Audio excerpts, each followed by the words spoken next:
तर बघा, आपला नेक्स्ट पॉइंट काय आहे की सरफेस फिल्म. ठीक आहे. तर सरफेस फिल्म काय आहे बघा, की द सरफेस ऑफ लेयर किंवा the surface layer of liquid with thickness is equal to the range of intermolecular force is called as surface film. काय सांगितलंय बघा, की the surface layer of liquid with thickness is equal to range of intermolecular force.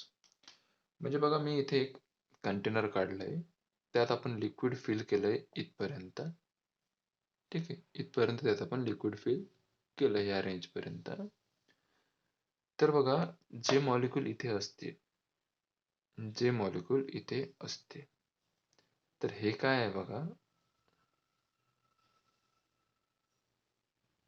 The layer किंवा the surface layer of liquid, हे लिक्विडच्या सरफेसवर आहे. ही layer आहे एक लिक्विडच्या सरफेसवर, ज्याची थिकनेस किती आहे, समजा इथपर्यंत लिक्विड भरलेलं आहे आणि ही ही त्याची लेयर आहे, ही त्याची वरची लेयर आहे.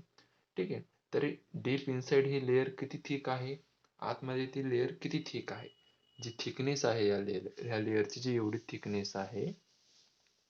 ठीक आहे. तर ती थिकनेस किती आहे, हे पूर्ण खाली लिक्विड आहे आणि हे इथे पण लिक्विडच आहे. तर ही जी ही लिक्विडची जी थिकनेस आहे, इथे थोडं थिक असेल लिक्विड, ही एक लेयर आहे. ठीक आहे. तर ती जी लेयर आहे, आपण बघा दूध तापवतो आणि दुधावरची साय येते. ठीक आहे. ती साय थोडी जाड असते बघा, ते दूध पातळ असते. त्या साई खाली जी दूध आहे ती पातळ आहे, ती साय थोडी काय असते, जाड असते. त्याच्या खाली काय असते, दूध पातळ असते. तर त्या साईची जी तर त्या साईलाच आपण काय म्हणतो, थिकनेस. म्हणजे त्या साईची जी थिकनेस आहे किंवा म्हणजे ती साय काय असते, एक फिल्मचं काम करते ना, की एक दूध आहे समजा, दुधाचं भांडं, त्याला आपण तापवलं, त्याच्यानंतर काय, त्या दुधावर साय येते बघा. ती काय असते, थोडी जाड असते. त्या दुधाच्या मॉलिक्युल पेक्षा ती साय काय असते, थोडी जाड असते. तर आपण त्याला काय म्हणू शकतो, आपण त्याला फिल्म म्हणू शकतो त्या मिल्कची. ठीक आहे. तर ती तापवल्यानंतर येत असते. तर इथे आपल्याला तसं काही करायचं नाही. इथे नॉर्मल कंडिशन मध्ये लिक्विड आहे. त्या लिक्विडवर एक फिल्म तयार होते बघा. कधी, जेव्हा लिक्विड स्टेडी स्टेट मध्ये असेल. ठीक आहे. तर तेव्हा त्याच्यावर काय होते, फिल्म तयार होते लिक्विडची. फिल्म की सरफेसवर एक फिल्म तयार होते आणि ती फिल्मची जी जाडी आहे, जी थिकनेस आहे, ती किती असेल, ही जी थिकनेस आहे ही किती असेल, तर ती thickness equal to intermolecular force, range of intermolecular force. समजा इथे एक लिक्विड आहे, ज्याची रेंज कुठपर्यंत आहे, मॉलिक्युल अट्रॅक्ट करण्याची रेंज, जी की इथपर्यंत आहे समजा. किती, ही आता हा मॉलिक्यूल आहे आणि याची रेंज कुठपर्यंत आहे, अट्रॅक्ट करण्याची क्षमता जी आहे, रेंज ऑफ इंटरमॉलिक्युलर फोर्स, की दुसरा याचा फोर्स जो व्हॅलिड राहणार आहे, तो कुठपर्यंत राहणार, समजा डीप इनसाइड इथपर्यंत राहणार आहे. तर इथून इथपर्यंत ही जी फिल्म तयार होणार आहे वॉटरची, ठीक आहे, तिलाच आपण काय म्हणतो, सरफेस फिल्म. ठीक आहे. तर इथे मॉलिक्यूल आहे, तर याची रेंज, ह्या मॉलिक्यूलची, ह्या सरफेसवर जो मॉलिक्यूल आहे, याची जी रेंज आहे इनसाइड, की आतमध्ये तो, म्हणजे हा पाण्याच्या तळावर आहे हा मॉलिक्यूल, आणि हा आत पाण्याच्या आतमधले जिथपर्यंत याची रेंज आहे, आतमधले मॉलिक्यूल स्वतःकडे अट्रॅक्ट करण्याची जी काही रेंज आहे त्याची, त्या रेंजला आपण काय म्हणतो, तर ती जी रेंज आहे, ती रेंजमध्ये काय होणार आहे, की एक फिल्म फॉर्म होणार आहे. ठीक आहे. त्या फिल्म थोडी थिक असणार आहे ती फिल्म, आणि ती जी फिल्म फॉर्म होणार आहे, त्या फिल्मला आपण काय म्हणतो, ठीक आहे, ह्या ज्या रेंज आहे, या रेंजमध्ये जी फिल्म फॉर्म होणार आहे, त्या फिल्मला आपण काय म्हणतो, सरफेस फिल्म. ठीक आहे. तर त्या फिल्मला आपण काय म्हणतो, सरफेस फिल्म. तर इथे काय झाली बघा, एक्स आणि एक्स डॅश मध्ये जी जी काही फिल्म तयार झाली, त्या फिल्मला आपण काय म्हणू शकतो, सरफेस फिल्म. तर आता पुढचा पॉइंट आहे आपला बघा, की free surface of liquid. Free surface of liquid नावाचा एक पॉइंट आहे. ठीक आहे. काय आहे, फ्री सरफेस ऑफ लिक्विड. ठीक आहे. तर हा आपला नेक्स्ट पॉइंट आहे, फ्री सरफेस ऑफ लिक्विड. तर काय बघा, it is the surface of liquid which does not experience any shear stress. काय काय आहे याच्यामध्ये, की तो काय आहे, सरफेस आहे, सरफेस ऑफ फ्लुइड आहे, which does not experience any shear stress. ठीक आहे. की the surface ऑफ फ्लुइड किंवा लिक्विड जो काय करतो, does not experience any shear stress. बघा shear स्ट्रेस आपण बघितलं होतं आपल्या मागच्या लेक्चर मध्ये. तर सरफेस आहे लिक्विडचा जो काय करतो की shear स्ट्रेस एक्सपिरियन्स करत नाही. आता बघा shear स्ट्रेस असतो कशामध्ये, shear स्ट्रेस असतो सॉलिड मध्ये. आपण बघितलं होतं की सॉलिड मध्ये shear स्ट्रेस असतो आणि shear स्ट्रेस कशात नसणार आहे, गॅस मध्ये नसणार आहे shearing स्ट्रेस. ठीक आहे. तर बघा हे कंटेनर आहे. ठीक आहे. याच्या वरती जे मॉलिक्यूल आहे इथे, हे कोणते आहे, एअर मॉलिक्यूल. म्हणजेच कोणते फॉर्म, स्टेट ऑफ मॅटर कोणते त्याचं, गॅसियस. तर इथे जे मॉलिक्यूल आहे हे गॅसियस आहे. ठीक आहे. तर ही जी आहे, ही जी लेयर आहे सगळ्यात वरची, ही पूर्ण थिकनेस जर का आपण उचलली, ठीक आहे, ही जर का आपण पूर्ण थिकनेस समजा अशी उचलून अशी इथे ठेवली, लिक्विडची थिकनेस. ठीक आहे. तर याच्या वरती कोणते मॉलिक्यूल आहे, एअरचे मॉलिक्यूल. ठीक आहे. तर शेअर स्ट्रेस एअरचा काय असतो बघा, 0 असतो. ठीक आहे. तर हे जे मॉलिक्यूल आहे हे शेअर स्ट्रेस एक्सपिरियन्स करणार का, नाही करणार. याच्या खाली काय, लिक्विड मॉलिक्यूल आहे. ठीक आहे. पण इथे जे आहे ते एअर मॉलिक्यूल, इथे डायरेक्टली 0 असतो बघा. फ्री सरफेस म्हणजे हा जो सरफेस आहे लिक्विडचा, हा हा कशाच्या कॉन्टॅक्ट मध्ये आहे, हा एअरच्या कॉन्टॅक्ट मध्ये आहे. आणि इथे काय होणार आहे, शेअर स्ट्रेस काय असणार आहे, 0. ठीक आहे. तर काय म्हणतोय ते की सरफेस ऑफ फ्लुइड, म्हणजे हा सरफेस फ्लुइडचा, which does not experience any shear stress. इथे शेअर स्ट्रेस होणारच नाही. का नाही शेअर स्ट्रेस होणार, कारण जे वरचे मॉलिक्यूल आहेत ते एअरचे आहे आणि एअर मध्ये जो शेअर स्ट्रेस असतो तो काय असतो, 0 असतो. गॅसेस मध्ये शेअर स्ट्रेस काय असणार आहे, 0 असणार आहे. तर हा जो सरफेस आहे लिक्विडचा, हा जो अप्पर जो सरफेस आहे तो काय करणार आहे, शेअर स्ट्रेस एक्सपिरियन्स करणार नाही. ठीक आहे. शेअर स्ट्रेस काय करणार, तो एक्सपिरियन्स करणार नाही. तर त्या सरफेसला आपण काय म्हणतो, फ्री सरफेस ऑफ लिक्विड. त्या वरच्या सरफेसला आपण काय म्हणतो, फ्री सरफेस ऑफ लिक्विड म्हणतो. ठीक आहे.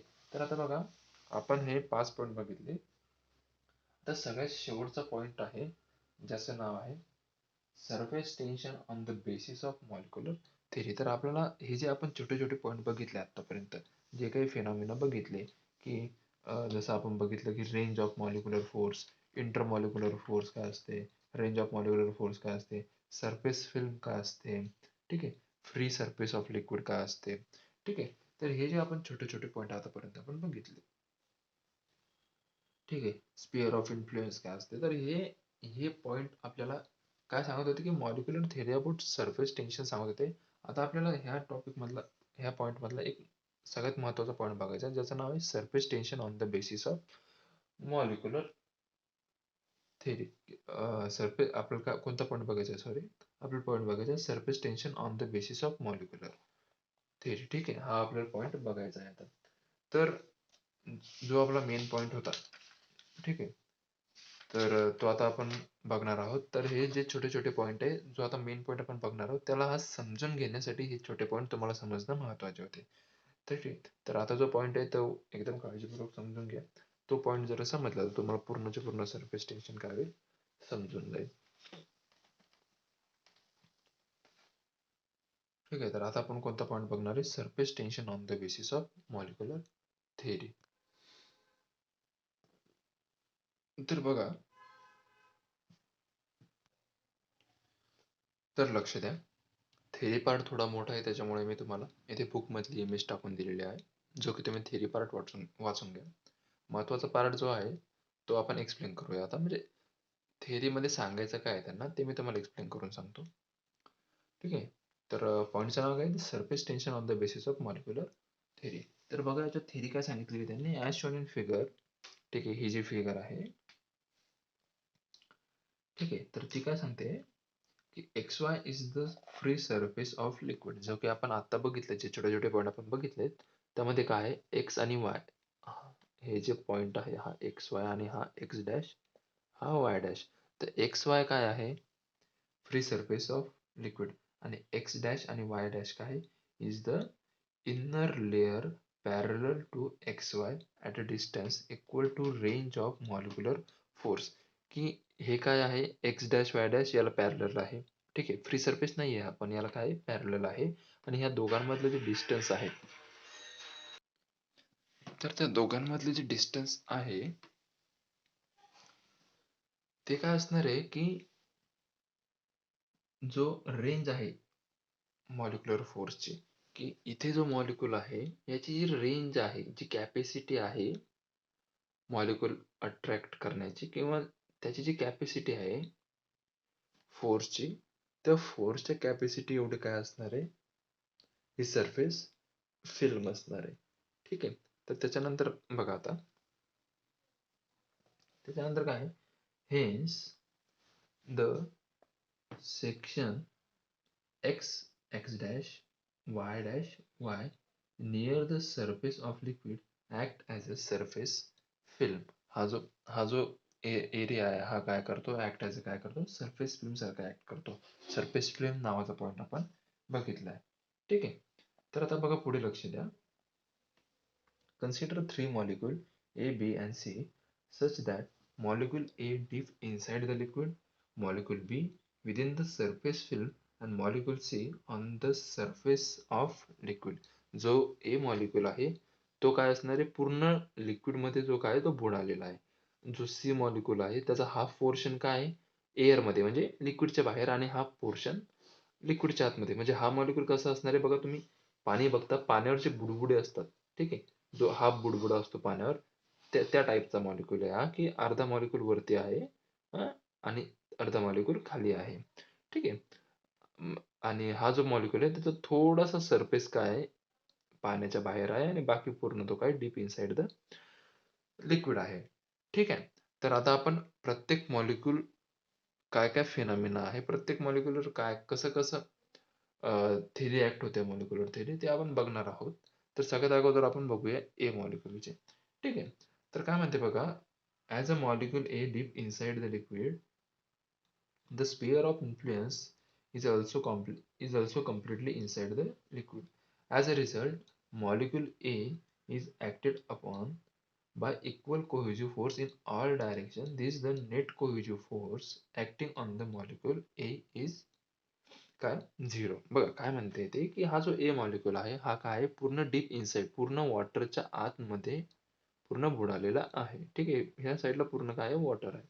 तर बघा आता ह्या साईडला पण वॉटर मॉलिक्यूल आहे, पूर्ण हा जो ए आहे याच्या पूर्ण साईडला काय आहे, सगळ्या साईडला काय आहे, वॉटर मॉलिक्यूल्स आहे. ठीक आहे. तर वॉटर मॉलिक्यूल्स आहे म्हटलं तर तो कोणता फोर्स ऍक्ट करणार आहे, सेम सबस्टन्स आहे तर सेम सबस्टन्स म्हणल्यावर काय, कोहिजिव्ह फोर्स ऍक्ट करणार. बरोबर आहे. कोहिजिव्ह फोर्स जर का ऍक्ट करणार आहे, तर नेट कोहिजिव्ह फोर्स म्हणजे ह्या डायरेक्शनला ही कोहिजिव्ह फोर्स ऍक्ट होतोय, इकडे इकडे प्रत्येक डायरेक्शनला कोहिजिव्ह फोर्स ऍक्ट होतोय, हा मॉलिक्यूल ऍक्ट करतोय. तर नेट कोहिजिव्ह फोर्स काय असेल बा त्या मॉलिक्यूलवरचा, तर नेट कोहिजिव्ह फोर्स काय असेल, झिरो असेल. आता तुम्ही म्हणसाल जर का प्रत्येक डायरेक्शनला जर का फोर्स ऍक्ट करतोय तर काही ना काही व्हॅल्यू पाहिजे, तुम्ही याची सगळ्यांची ऍडिशन करा आणि नेट कोहिजिव्ह फोर्स काढा. तर तसं नाही बघा. बघा, जर का प्रत्येक डायरेक्शनला जर का ऍक्ट करत असेल, तर ह्या डायरेक्शनला जो ऍक्ट करणार आहे तसं तो तितक्याच अमाऊंट मध्ये, म्हणजे अमाऊंट तर सारखी असणार आहे प्रत्येक डायरेक्शनची, तर ह्या डायरेक्शनला जेवढा ऍक्ट करणार आहे तेवढाच त्याच अमाऊंट मध्ये ह्या डायरेक्शनला सुद्धा ऍक्ट करणार आहे. तर हे काय करतात, अपोजिट फोर्स काय होत आहे, बॅलेन्स होत आहे. ठीक आहे. तर प्रत्येक डायरेक्शनचे जे अपोजिट फोर्स आहे, म्हणजे ह्या डायरेक्शनला काय अपोज करतोय हा, ह्या डायरेक्शनला अपोजिट करतो काय हा, तर हे जे फोर्स आहे हे बॅलेन्स होत आहे आणि नेट फोर्स काय होतोय, झिरो होतोय. ठीक आहे. तर याच्यावर जो नेट कोहिजिव्ह फोर्स आहे पॉईंट ए वर, तो झिरो असणार आहे. म्हणजे हे आतले जे पॉईंट आहे ते काय असणार आहे, पूर्ण सरफेसच्या आतले जे म्हणजे एकदम डीप इनसाइडचे जे पॉईंट आहे लिक्विड मधले, ते एकदम रिलॅक्स असणार आहे, त्यांना काही टेन्शन नाही कशाचं. ठीक आहे. बघा, हे पॉईंट काय असणार आहे, एकदम रिलॅक्स असणार आहे, त्यांचं काही टेन्शन नाही, कारण त्याच्यावर काय कोणता फोर्स ऍक्ट होत नाही, एकदम आरामात ते पडलेले आहेत खाली. ठीक आहे. तर आबाद जिंदगी आहे त्यांची, एकदम मजामा जिंदगी. ठीक आहे. चालेल. तर आता नेक्स्ट पॉईंट बघा, हे बी आणि सी पॉईंट आपल्याला बघायचं आहे. तर आता आपण सगळ्यात अगोदर बी पॉईंट बघूया. बी पॉईंट मध्ये काय घडते. तर बघा, molecule B lies within the surface layer and below the free surface of liquid. ठीक आहे. हा ठीक आहे. तर आपण सगळं अगोदर वाचून घेऊया. Free surface of liquid, a larger part of its sphere of influence is inside the liquid and the smaller part is in the air. Due to this, a strong downward cohesive force acts on the liquid molecule. The adhesive force acting on the molecule B due to air molecule above it and within the sphere of influence is weak. It points upward. As a result, the molecule B get attracted inside the liquid. बघा काय आहे ह्या थिअरीचा एवढा मोठा paragraph त्यांनी आपल्याला दिलेला आहे. ठीक आहे. तर त्याचा मिनिंग काय होतोय? ठीक आहे. तर हा जो मॉलिक्यूल आहे बी, हा काय आहे बघा, ही सरफेस फिल्म आहे. ठीक आहे. हा थोडा याच्या बाहेर आहे आणि बाकीचा पूर्ण या सरफेस फिल्मच्या आतमध्ये. ठीक आहे. तर काय व्हायला लागलं बघा, हे जे एअर मॉलिक्यूल आहे, ठीक आहे. तर हे एअर मॉलिक्यूल काय करतायत, म्हणजे तुम्हाला एक फिनॉमिना सिम्पली सांगायचं झाला तर बघा असं आहे ते. हा मॉलिक्यूल आपण धरून चालूया, जास्त मोठा झाला का? ठीक आहे, छोटा करूया त्याला. तर हे सेंटर आहे. याला जो कोहेसिव्ह फोर्स ऍक्ट होणार आहे तो कसा होणार आहे, इथपर्यंत इथपर्यंत हा इथपर्यंत हा इथपर्यंत हा असा असा असा आणि असा. आणि वरच्या साईडला काय ऍडेसिव्ह फोर्स, जो की एअर मॉलिक्यूल त्याला वरती अपवर्ड डायरेक्शनला ओढण्याचा प्रयत्न एअर मॉलिक्यूल काय करतायत, याला स्वतःकडे ओढण्याचा प्रयत्न करतायत. आणि जे खालचे जे वॉटर मॉलिक्युल्स आहे त्याला काय करताय, आतमध्ये ओढण्याचा प्रयत्न करताय. ठीक आहे. तर हा मॉलिक्यूल आता जाईल कुठे? ठीक आहे. तर कसं झालंय बघा, तर इथे हा मॉलिक्यूल आहे. आता एअर मॉलिक्यूल किती असणार आहे असून असून वॉटर मॉलिक्यूलच्या तुलनेत ऑब्विसली कमीच असणार आहे. ठीक आहे. आणि कोहेसिव्ह फोर्स हा लेस असतो कधी पण ऍडेसिव्ह फोर्स पेक्षा. बरोबर आहे. आपण बघितलं की ऍडेसिव्ह फोर्स हा जास्त असतो कोहेसिव्ह आपलं सॉरी ऍडेसिव्ह फोर्स हा कोहेसिव्ह फोर्स पेक्षा कधी कमीच असणार. ठीक आहे. तर हे जे एअर मॉलिक्यूल याला ओढताय, ह्या अप्पर डायरेक्शनला जे ओढताय, त्याचा जो फोर्स आहे ओढण्याचा, आणि जो वॉटर मॉलिक्यूलचा जो फोर्स आहे ज्याला की डाउनवर्ड डायरेक्शनला इकडे आतमध्ये ओढण्याचा जो फोर्स आहे तो काय असणार आहे, जास्त असणार आहे. लिक्विड मॉलिक्यूलचा जो फोर्स आहे तो ग्रेटर असणार आहे कशापेक्षा, एअर मॉलिक्यूल्स पेक्षा. ठीक आहे. तर ॲज अ म्हणजे नेट रिझल्ट काय राहणार आहे बघा, की हा जो मॉलिक्यूल ह्या डाउनवर्ड डायरेक्शनला अट्रॅक्ट केला जाणार आहे, म्हणजे त्याला खाली ओढलं जाणार आहे ह्या मॉलिक्यूलला. कोणत्या मॉलिक्यूलला? बी मॉलिक्यूलला. काय होणार आहे, का बरं? कारण इथं एअरचा पोर्शन जो आहे तो फार कमी आहे आणि जो वॉटरचा पोर्शन आहे ओढण्याचा किंवा जे वॉटर मॉलिक्यूल त्याला अटॅच आहे ते फार जास्त आहे. तर हा काय होणार आहे, नेट काय होणार आहे, म्हणजे याचा फायनल रिझल्ट आपल्याला काय भेटणार आहे या मॉलिक्यूलचा, तो काय होणार आहे, डाउनवर्ड डायरेक्शनला तो काय व्हायला लागला, अट्रॅक्ट व्हायला लागला किंवा त्याला डाउनवर्ड डायरेक्शनला ओढला जायला लागला. ठीक आहे. तसंच आपण मॉलिक्यूल सीचं बघूया. चालेल. तर बघा सी मॉलिक्यूल काय करतोय. आता जो बी मॉलिक्यूल होता तो अर्धा मॉलिक्यूल काय होता, सरफेसच्या म्हणजे जवळपास 70-80% मॉलिक्यूल आतमध्ये होता आणि 20% मॉलिक्यूल बाहेर होता. तर इथे काय होतं, इथे 50-50 1:1 चा रेशो आहे, जो की काय आहे, ही सरफेस फिल्म आहे. आणि हा पोर्शन जो आहे तो वरती आणि हा पोर्शन जो काय तो खाली. तर इथे काय होईल, आता लिक्विड हा पोर्शन जो आहे तो वरती, हा पोर्शन खाली. आता या मॉलिक्यूल मध्ये काय काय घडणार आहे, तर बघा इथे काय होतंय बघा, जो सी मॉलिक्यूल आहे त्याला ह्या ह्या डायरेक्शनला काय करताय, एअर मॉलिक्यूल काय करताय, स्वतःकडे पुल करण्याचा प्रयत्न करताय. आणि जे वॉटर मॉलिक्यूल आहे ते स्वतःकडे पुल करण्याचा प्रयत्न करताय. ठीक आहे. हे वॉटर मॉलिक्यूल जे आहे ते स्वतःकडे ओढण्याचा प्रयत्न करताय आणि जे एअर मॉलिक्यूल आहे ते त्यांना वरच्या डायरेक्शनला म्हणजे पाण्याच्या बाहेर काढण्याचा प्रयत्न करताय आणि जे वॉटर मॉलिक्यूल त्याला पाण्याच्या आतमध्ये घेण्याचा प्रयत्न करताय. पण ह्या ठिकाणी काय होत आता, अर्धा अर्धा मॉलिक्यूल अर्धा बाहेर आणि अर्धा आत आहे. बरोबर आहे. तर काय होईल की जी डेन्सिटी आहे एअर मॉलिक्यूलची, ठीक आहे, जी एअर मॉलिक्यूलची जी डेन्सिटी आहे ती वॉटर मॉलिक्यूल पेक्षा जास्त आहे का कमी आहे? ऑब्विसली एअरची डेन्सिटी ही वॉटर पेक्षा कमी आहे. म्हणजे वॉटर मॉलिक्यूलची डेन्सिटी एअर पेक्षा जास्त आहे. म्हणजे डेन्सिटी म्हणजे काय असणार बघा, की इथे जे जे एअर मॉलिक्यूल याला ओढतायत आणि जेवढे वॉटर मॉलिक्यूल याला ओढतात, तर वॉटर मॉलिक्यूल जितके आहेत ते एअर पेक्षा कधीही जास्तच असणार आहे. ठीक आहे. कारण वॉटर मॉलिक्यूल एअर मॉलिक्यूल काय असतात, एक इथे एक इथे एक इथे असतो आणि वॉटर मॉलिक्यूल थोडा जवळ असतो. तर एवढ्या ज्या भागामध्ये जेवढे वॉटर मॉलिक्यूल आहे ते एअर पेक्षा काय असणार आहे, कधीही जास्त असणार आहे.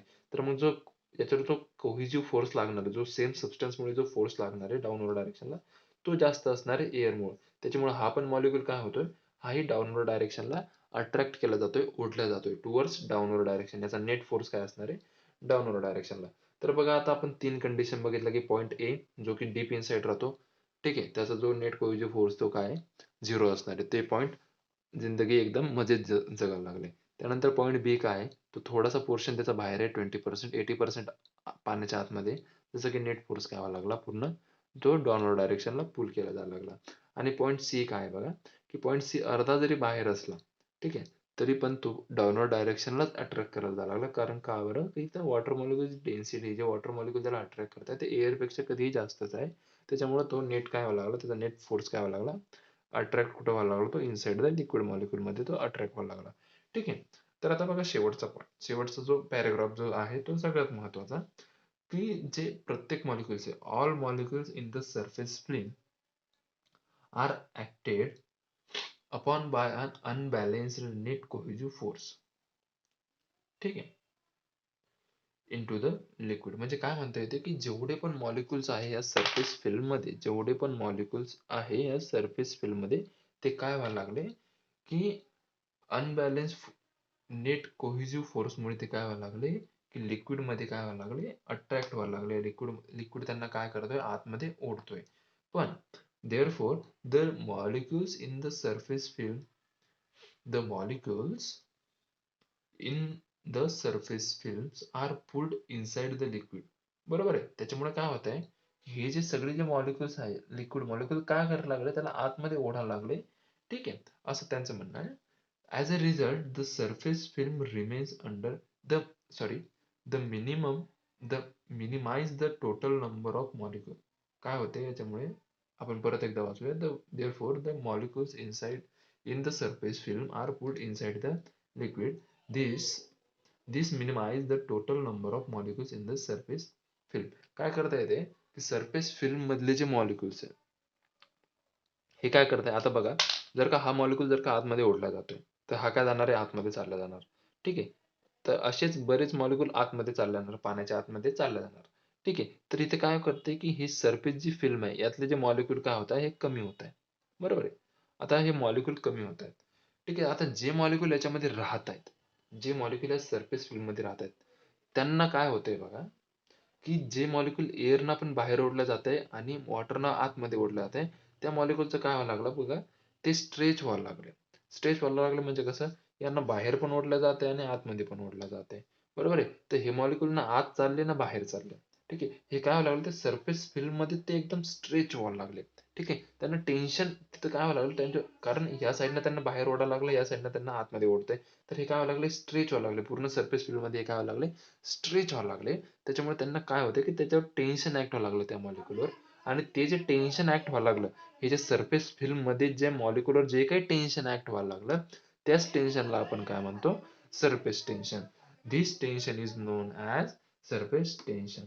बरोबर आहे. द काय म्हणताय बघा इथे, as a result the surface film remains under tension.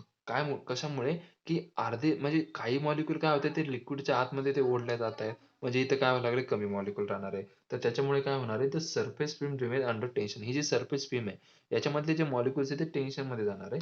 ते कसे टेन्शन मध्ये जाणार आहे बघा, की त्यांना स्ट्रेच केला जाते. स्ट्रेच म्हणजे कसं, the surface film of liquid behave like a stretched elastic membrane.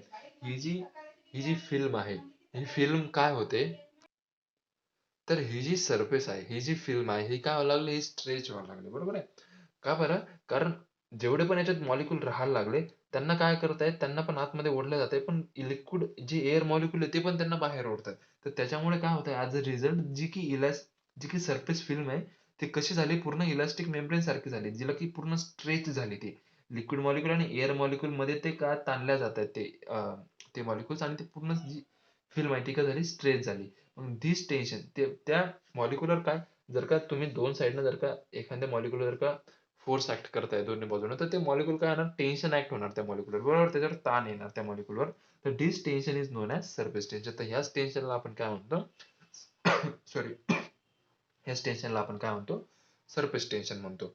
The force due to surface tension act tangential to the free surface of liquid. हा जो मॉलिक्यूल हा फोर्स कसा टँजेन्शियल ऍक्ट होतो. Tangential म्हणजे कसं बघा, की हा मॉलिक्यूल याला जर का टँजेंट, टँजेंट म्हणजे कसं असं, हा जो लिक्विड सरफेस आहे, हा सरफेस, याच्यावर जे काही मॉलिक्यूल आहे ते टँजेन्शियल फोर्स ऍक्ट करतात असं त्यांचं म्हणणं आहे. ठीक आहे, टँजेन्शियल फोर्स ऍक्ट करतात. तर तुम्हाला सरफेस टेन्शन हा कन्सेप्ट कळालेला असेल माझ्या हिशोबाने. त्याच्या म्हणून अगोदर आपण कोणते कोणते पॉईंट बघितलेत, की अगोदर आपण बघितले की इंटरमॉलिक्युलर फोर्स आपण बघितला अगोदर. ठीक आहे. त्यानंतर आपण काय बघितलं, त्यानंतर आपण बघितलं की range of molecular force. Intermolecular force बघितला की दोन मॉलिक्यूल आहे. ठीक आहे.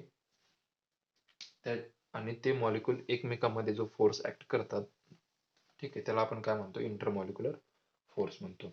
ठीक आहे. मग नंतर काय बघितलं की आपण रेंज म्हणजे कितपर्यंत, कोणत्या रेंज पर्यंत ते फोर्स ऍक्ट करू शकतात, त्याला आपण काय म्हणतो, त्याला आपण काय म्हणतो, रेंज ऑफ मॉलिक्युलर फोर्स. मग त्याच्यानंतर आपण काय बघितलं की आता जर का हा मॉलिक्यूल ह्या रेंज पर्यंत जर का फोर्स ऍक्ट करतोय, तर तो असा काय स्पियर फॉर्म करणार आहे. तर त्याला आपण काय म्हणतो, म्हणजे प्रत्येक डायरेक्शनला त्याच रेंज पर्यंत तो फोर्स ऍक्ट करतोय, तर त्याने काय होणार आहे, स्पियर फॉर्म होणार आहे. त्याला आपण काय म्हणतो, स्पियर ऑफ इन्फ्लुएन्स. नंतर बघा, नंतर बघितलं आपण सरफेस फिल्म. सरफेस फिल्म काय आपण ते बघितलं. ठीक आहे. तर सरफेस फिल्म बघितल्यानंतर आपण काय बघितलं की surface tension on the basis of, sorry, त्यांना आपण काय बघितलं, फ्री सरफेस ऑफ लिक्विड. जो वरचा सरफेस आहे जो की एअरच्या कॉन्टॅक्ट मध्ये आहे, त्याच्यावर शेअर स्ट्रेस काय होते, शेअर स्ट्रेस त्याच्यावर ऍक्ट होत नाहीये, जो की एअरच्या कॉन्टॅक्ट मध्ये, त्याला आपण काय म्हणतो, फ्री सरफेस. आणि सगळ्यात शेवटचा पॉईंट महत्वाचा आपण काय बघितला, surface tension on the basis of molecular theory. त्याच्यामध्ये आपण काय बघितले, तीन मॉलिक्युल्स बघितले, ए, बी आणि सी. ज्याच्यामध्ये ए मॉलिक्युल्स आहे त्याच्यावर कोहेसिव्ह फोर्स काय, झिरो ऍक्ट होतोय. नंतर काय होतंय, बी मॉलिक्युल्स आहे त्याच्यावर पण काय होतंय, as compare to adhesive force, cohesive force हा जास्त आहे. त्याच्यामुळे तो काय होते, डीप इनसाइड द वॉटर त्याला काय केलं जाते, पुल केलं जाते, म्हणजे ओढल्या जाते वॉटरच्या आतमध्ये. त्यानंतर आपण सी मॉलिक्युल्स बघितला, त्याला पण काय केलं जाते, त्याला पण आतमध्ये ओढलं जाते. आता बघा, एक जर कंडिशन असं असेल की हा मॉलिक्यूल 20% बाहेर आहे, म्हणजे हा जो आहे आपण बघितला की 80% पाण्याच्या आत आहे, 20% बाहेर आहे. जर का उलटी कंडिशन आपण जर का घेतली की 20% पाण्याच्या आत आणि 80% बाहेर, तर काय होईल, तर हा तरी पण हा जो मॉलिक्यूल आहे आतमध्येच ओढला जाणार आहे. का बरं, कारण डेन्सिटी जी आहे वॉटर मॉलिक्यूलची ती कधी पण एअर मॉलिक्यूल पेक्षा जास्त असणार आहे, आणि ते कधी पण काय करणार, त्याला आतमध्येच ओढण्याचं काम करणार. तर ठीक आहे. तर असं ओढल्यामुळे काय होणार बघा, तर जे मॉलिक्यूल जास्त फोर्सने ओढलं जाणार ते वॉटरच्या ह्या सरफेस फिल्मच्या आतमध्ये, म्हणजे वॉटरमध्ये चाललं जाणार. ठीक आहे, आतमध्ये चाललं जाणार सरफेस फिल्म सोडून. पण जे सरफेस फिल्म मध्ये राहिले त्यांचं काय होतंय बघा, की त्यांना वॉटर मॉलिक्यूल आतमध्ये ओढताय आणि एअर जे मॉलिक्यूल आहे त्यांना बाहेर ओढताय. तर ते आतमध्ये ओढणं आणि बाहेर ओढणं याच्यामुळे काय होते, हे स्ट्रेच केलं जातं, म्हणजे ताणलं जातात ते वॉटर मॉलिक्यूल. आणि ते ताणल्यामुळे ते काय होते, फिल्म फॉर्म होते, एक इलास्टिक मेम्ब्रेन इथे फॉर्म होते. आणि त्या इलास्टिक मेम्ब्रेनलाच आपण काय म्हणतो, सरफेस टेन्शन म्हणतो. आणि ते मॉलिक्यूल जे सरफेस टेन्शन ऍक्ट करताय ते कसं टँजेन्शियल ऍक्ट करताय. ठीक आहे. तर ह्या फिल्म मध्ये जेवढे पण मॉलिक्यूल आहेत ते कसं टँजेन्शियल सरफेस टेन्शन त्यांचं ऍक्ट होत असते. ठीक आहे. तर ह्या लेक्चर मध्ये आपण हे सगळे पॉईंट बघितले. आपण नेक्स्ट लेक्चर मध्ये सरफेस टेन्शन आणि सरफेस एनर्जी हे पॉईंट बघूया. तर काही अडचण नसेल, माझ्या हिशोबाने काही अडचण नसेलच, पण जर काही अडचण असेल तर तुम्ही लेक्चर परत एकदा बघा. जर तरीही नाही समजलं तर माझ्याशी कॉन्टॅक्ट करा. ठीक आहे.